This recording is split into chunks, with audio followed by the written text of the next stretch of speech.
guys, I'm here today at Gonder University. Dreams really come true, guys. I always wanted to meet youth, students, to talk to them, to share with them my experience, as well as the message of One Africa, and to encourage the young journalists who are studying right now to know exactly what to do. You know, because sometimes it's not just about the career, but it's about the passion. You know, the passion of the work you're doing. And as youth, we have a huge responsibility to change the narratives and the negative image that Western media and so many other medias out there has been portraying about Africa. So today it's gonna be such a beautiful day to meet these young students who are studying journalism.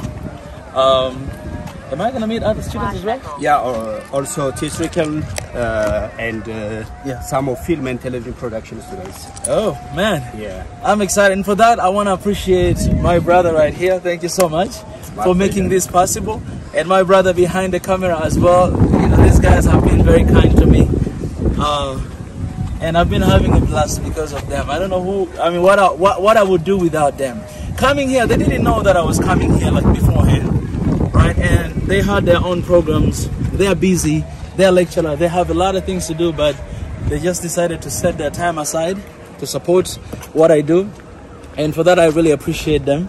And I want to tell you guys, very soon I'll be sharing the link of their work, of their YouTube, so please go and support them, because these guys right here, they're doing exactly what I'm doing, right? And so stay connected for that, support them, and do everything you can. If you do that, if you're really grateful of what I am doing, then I want you guys to support these guys right here.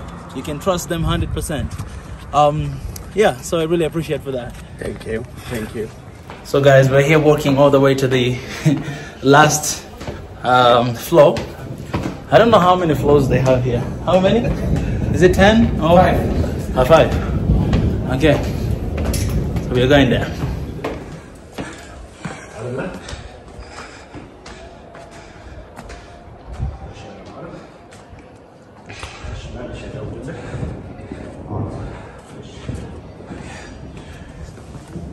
Guys, we're here. I'm grateful. Let's go.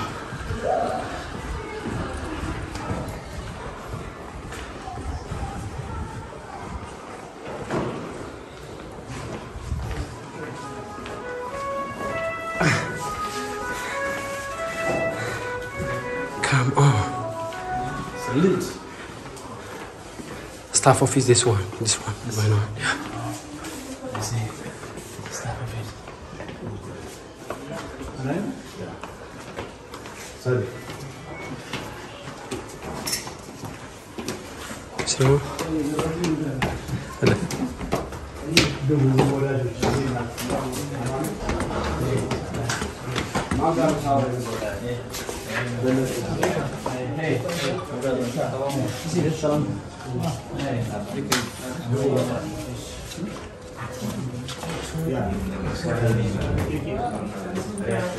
That's you guys. This is Gonder University. Come on, man. Come on. This university is beautiful, man. Like, man, look at this campus. Look at this campus. Man, the beauty. Let's go. They want to have a photograph with you? Oh, yeah, definitely. Why not? Yeah. I'm here with my people.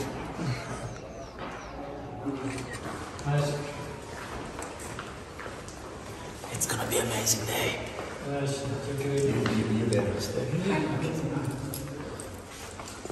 It's gonna be a great day, guys. I'm excited to talk to the youth, because that is they're the tomorrow and today of Africa. And so I'm very excited. It's an honor to come here to university, to talk to university colleges.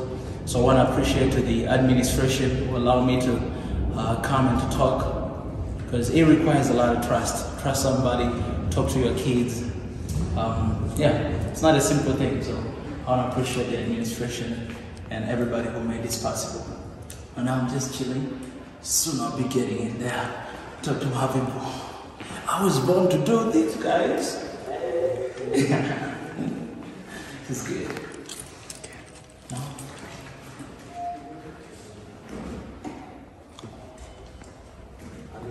Some answers are still coming.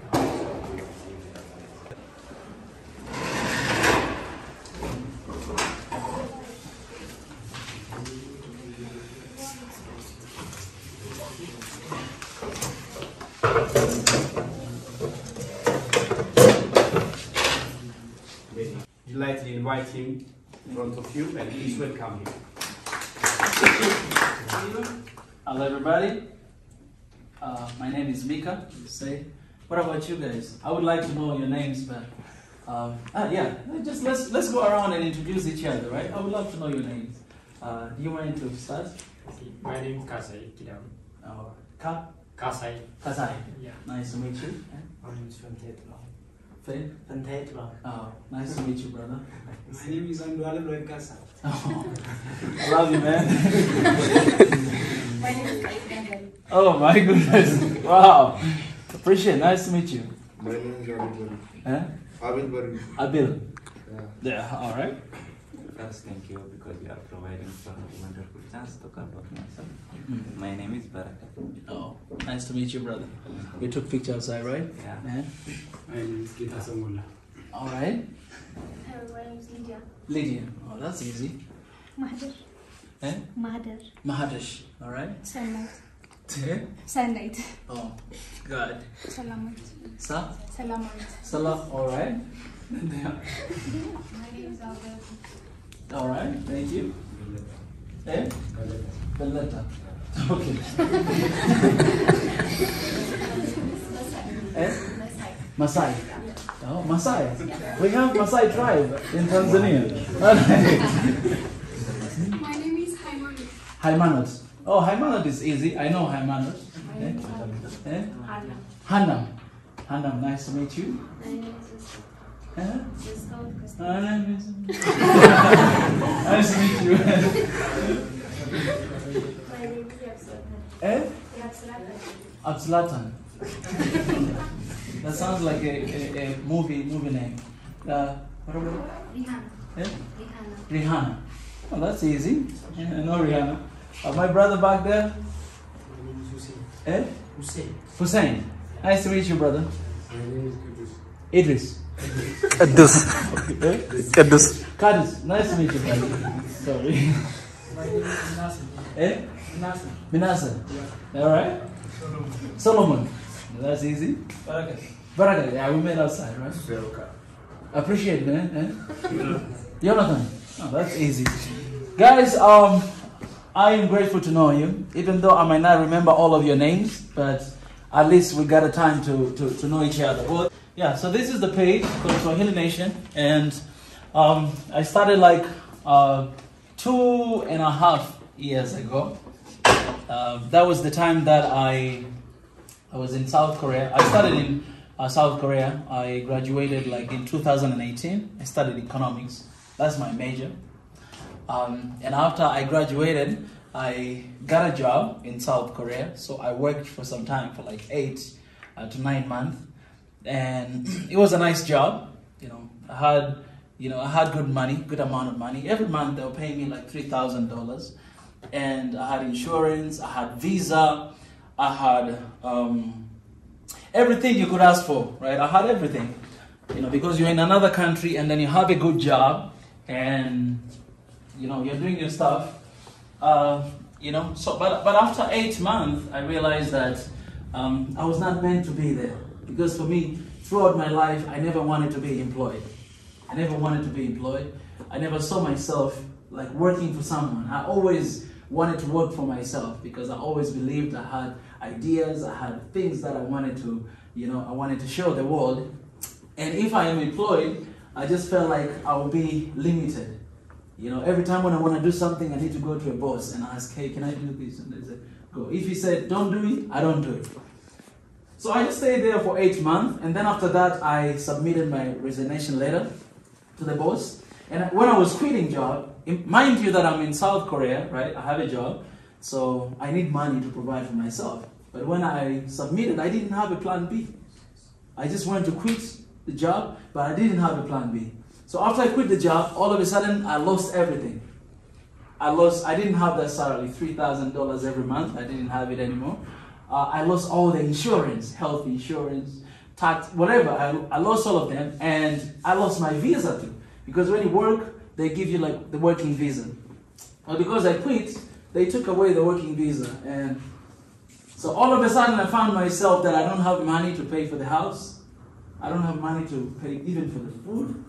I saved a little bit of money, so I lived for like 5-6 months with that money. And after that, I didn't have anything. I didn't have anything. That's when I realized that, oh, I gotta do something. Because I quit the job right before the corona came. So it was like when did corona came? I don't remember. I quit like on September, and then I believe it was 2020, September.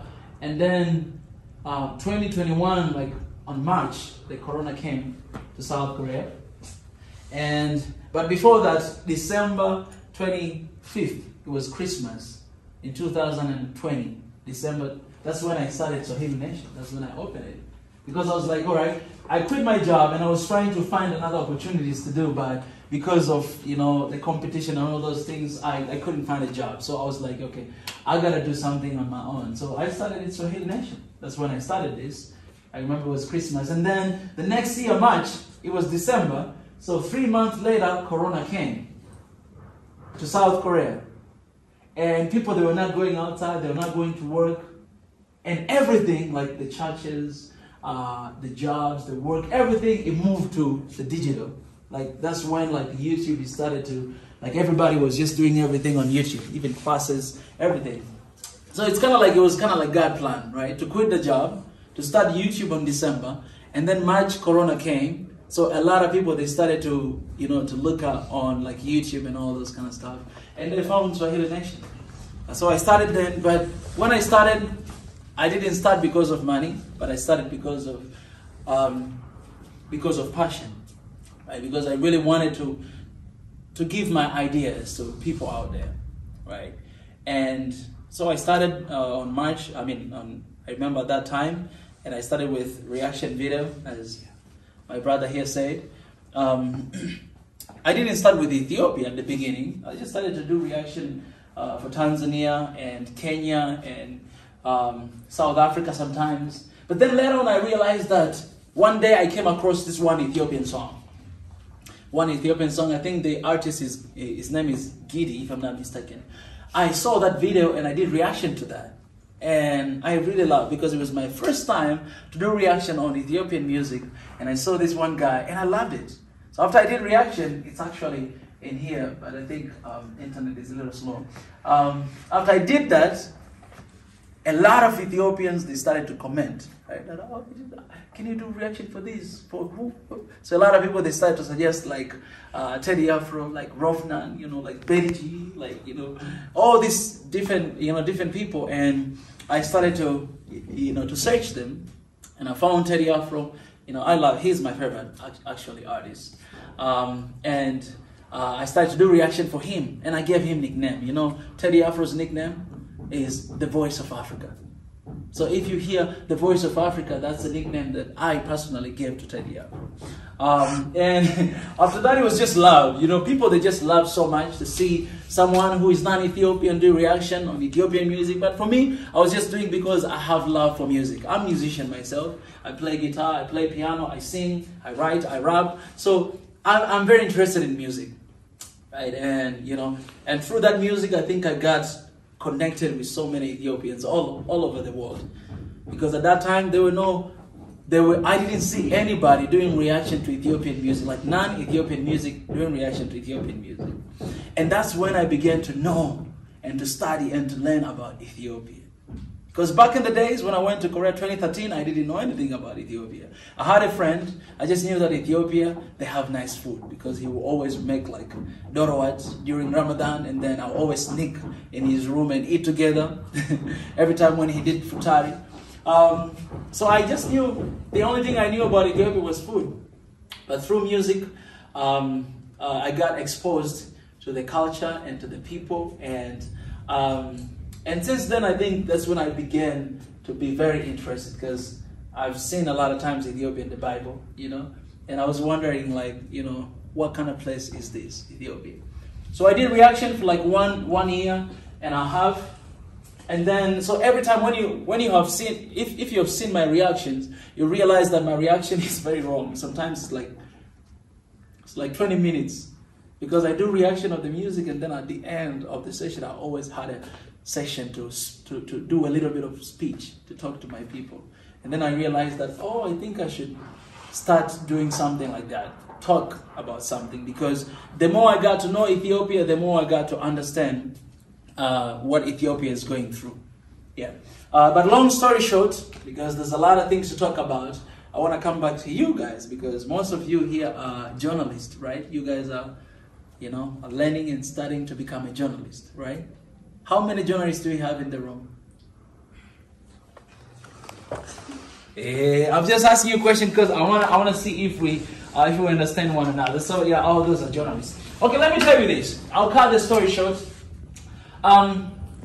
You know, the system of this world, it has been created to exploit, to disvalue, to undermine Africa. That's how the system has been created in this world. That's why today, you're African. If you go outside of Africa, you will experience racism. People that look down on you just because you're African, because that's how the system has been established, right? During colonialism, even for those countries that have been colonized, that's how the system was created. Like, if I look at you, you're African, it doesn't matter whether you're light skinned or you're dark skinned, it doesn't matter. You're an African, then the first thought that comes to my mind is that you're a slave. That's why back in the days, our ancestors, they were taken away. They went to the US, they went to all these different parts of, you know, America and Europe to work for them, because that's how they saw them, because that's how the system of this world is. It's not fair, but that's how they see you. That's how they see me. I lived in Korea for 9 years. I've experienced that. I visited Japan. I went to Germany. I went to Romania. I've seen that, right? That's how the system of this world is. And sadly, it's not just outside of Africa. Even when you come inside Africa, that system of the world is changing us, is transforming us. For those countries that have been colonized, there's a way that we look to the white man, and there's a way that we look to the black man. For your country, because it's never been colonized, there's a way that you look at light skin and dark skin. There's a way that you look at that tribe and that tribe. Because the system of this world, the way that it's designed is to divide and rule. Because